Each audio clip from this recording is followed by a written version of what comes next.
Bartholomew and the Oobleck by Dr. Seuss. They still talk about it in the kingdom of Did, as the year the king got angry with the sky, and they still talk about the page boy Bartholomew Cubbins. If it hadn't been for Bartholomew Cubbins, that king and the sky would have wrecked that little kingdom. Bartholomew had seen the king get angry many, many times before, but that year, when His Majesty started growling at the sky, Bartholomew Cubbins just didn't know what to make of it. Yet all that year the old king did, all year long he stared up into the air above his kingdom, muttering and sputtering through his royal whiskers, "Humph! The things that come down from the sky." All spring, when the rain came down, he growled at that. All summer, when the sunshine came down, he growled at that. All autumn, when the fog came down, he growled at that. And that winter, when the snow came down, he started shouting, "This snow, this fog, this sunshine, this rain, bah! These four things that come down from the sky." "But King Derwin," Bartholomew tried to calm him down, "you've always had these same four things come down." "That's just the trouble," bellowed the king. "Every year the same four things. I'm mighty tired of those old things. I want something new to come down. Something new come down." Bartholomew gasped. "That's impossible, Your Majesty. You just can't have it." "Boy, don't you dare tell me what I can or cannot have. Remember, Bartholomew, I am king." "I know, sire," said Bartholomew. "You rule all the land, and you rule all the people, but even kings can't rule the sky." "Can't, eh?" His Majesty flew into a terrible rage. "Well, maybe other kings can't do it, but maybe I'm one king who can. You mark my words, Bartholomew Cubbins, I will have something new come down." But how to get something new to come down, that was rather hard to think up.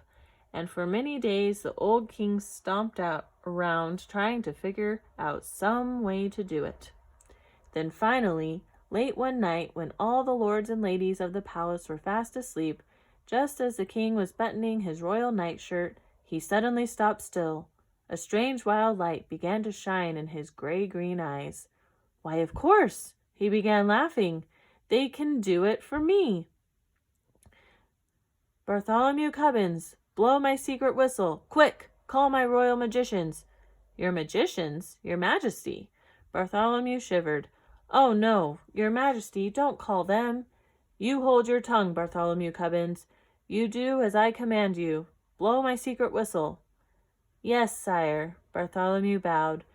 "But, Your Majesty, I still think you may be very sorry."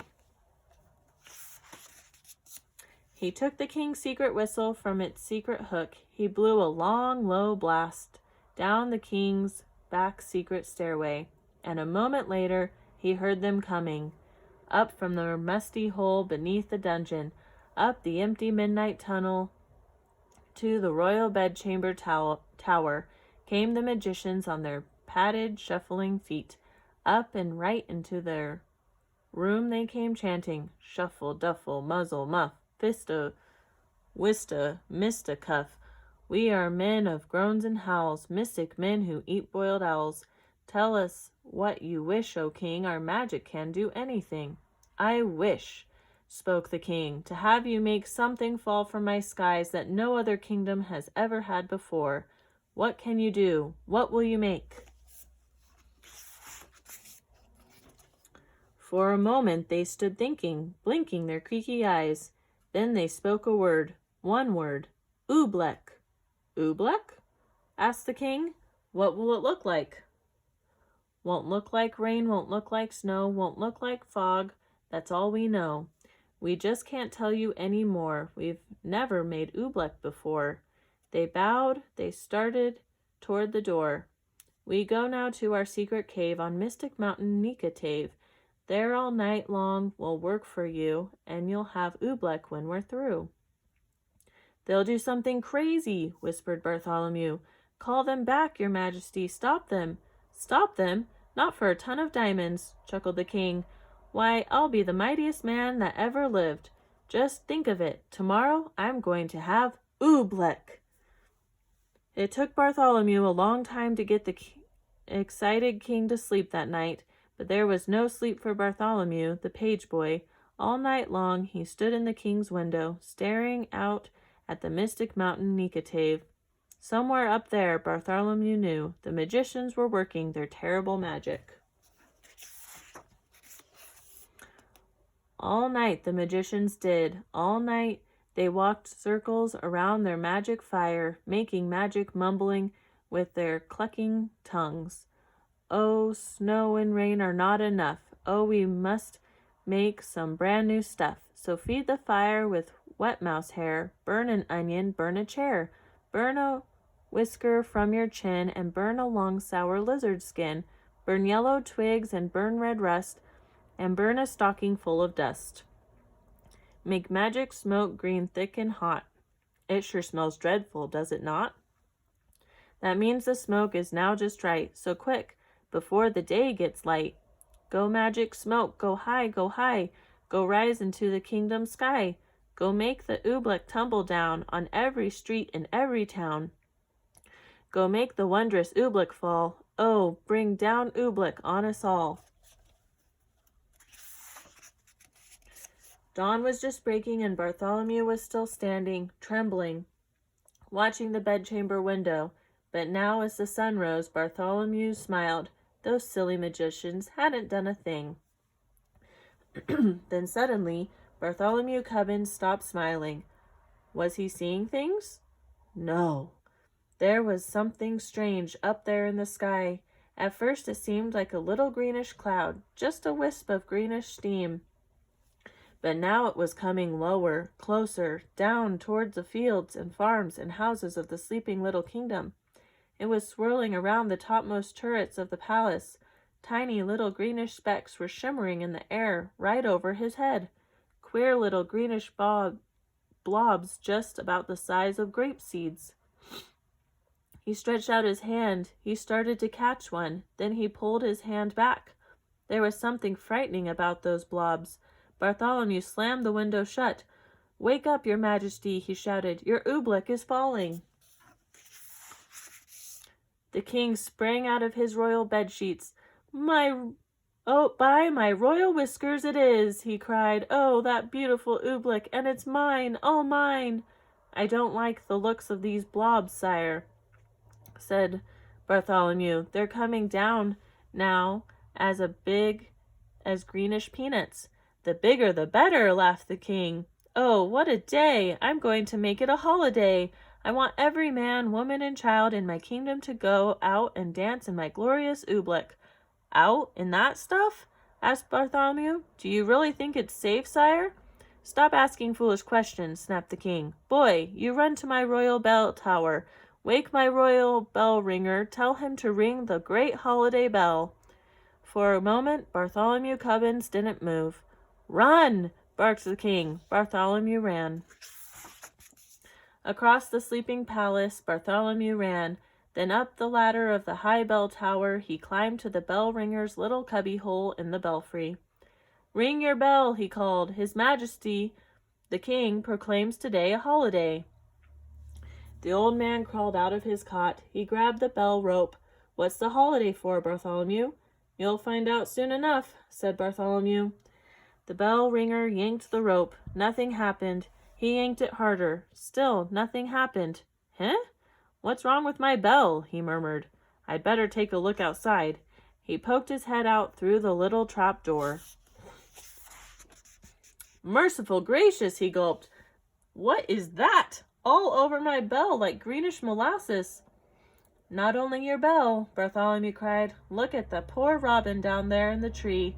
She's stuck to her nest. She can't move a wing. That Oobleck's gooey. It's gummy. It's like glue. Oh, the bell ringer wrung his tiny hands. If that green stuff sticks up robins, it'll stick up people too. Someone's got to warn the people, cried Bartholomew. Got to wake 'em and warn them to stay inside their houses. I'll tell the royal trumpeter, he shouted. He turned and slid like lightning down the bell tower ladder. To the trumpeter's tower raced Bartholomew Cubbins, and on up the steps 4 stairs at a time. As he ran, he could hear the plop plop of the oobleck on the window panes. It was pelting against the palace walls, as big as greenish cupcakes now. He yanked the covers off the snoring trumpeter. He shoved his cold trumpet right into his sleepy hands. "Get up! Warn the people! Blow the alarm!" "Alarm?" yawned the trumpeter. Then his eyes saw the oobleck. "Those green things, Bartholomew, where'd they come from?" "The king," panted Bartholomew. "His royal magicians made them."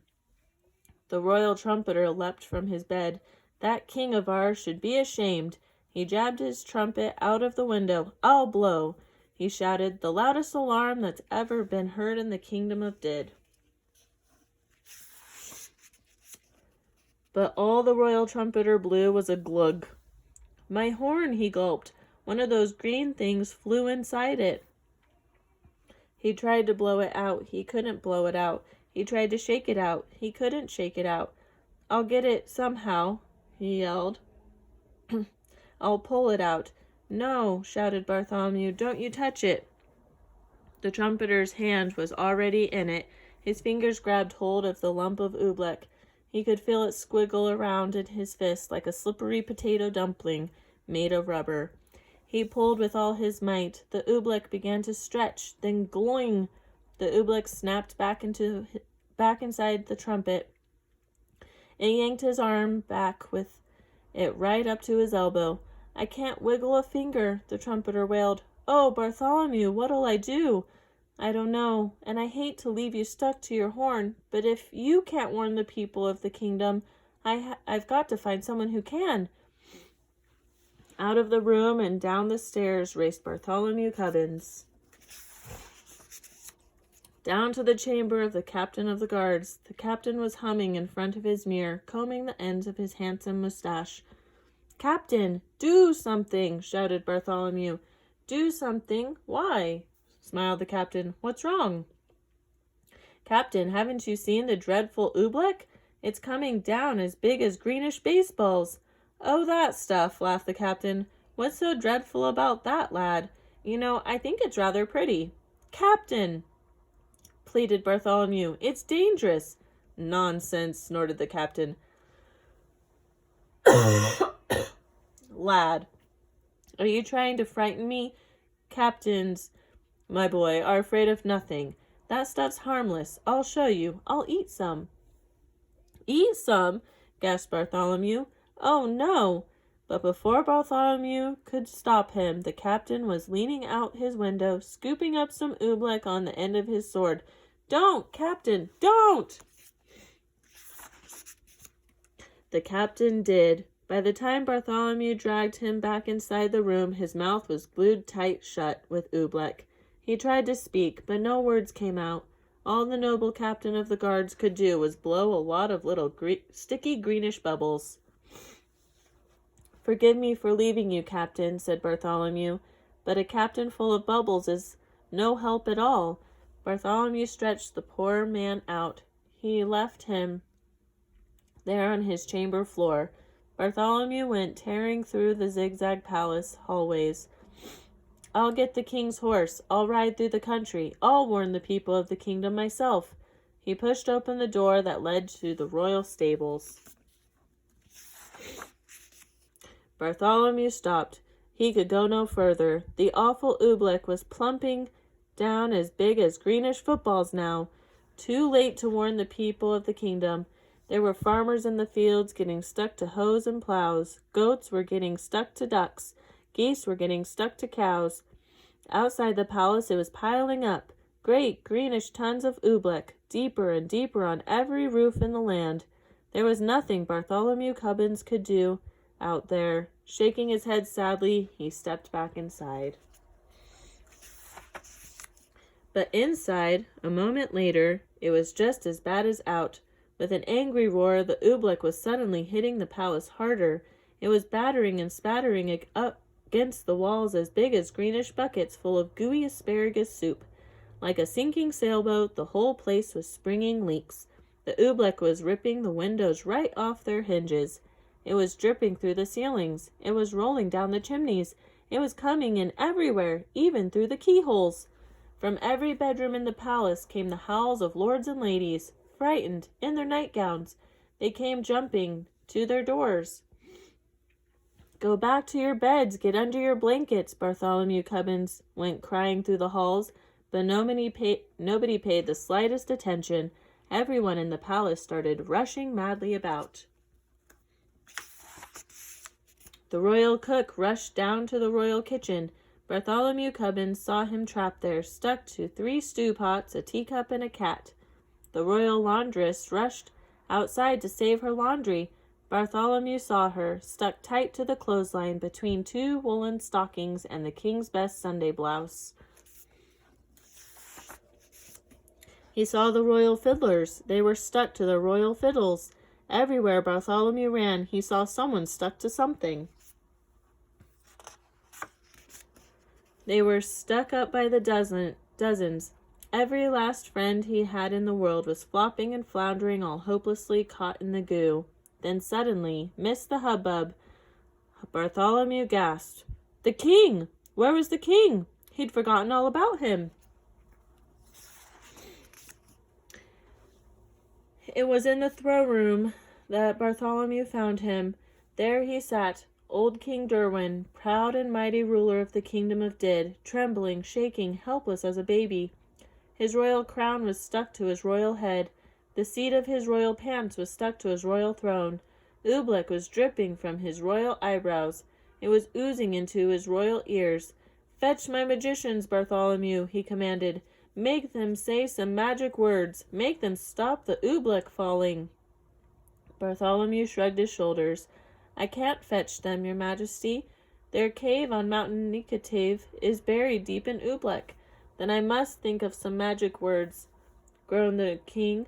"Oh, what are those words my magicians say? Shuffle, duffle, muzzle, muff. That's all I can remember, and they don't do any good. The Oobleck keeps falling on harder." Bartholomew Cubbins could hold his tongue no longer.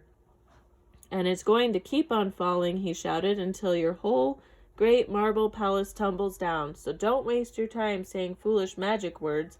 You ought to be saying some plain simple words." "Simple words? What do you mean, boy?" "I mean," said Bartholomew, "this is all your fault. Now, the least you can do is say the simple words, 'I'm sorry.'"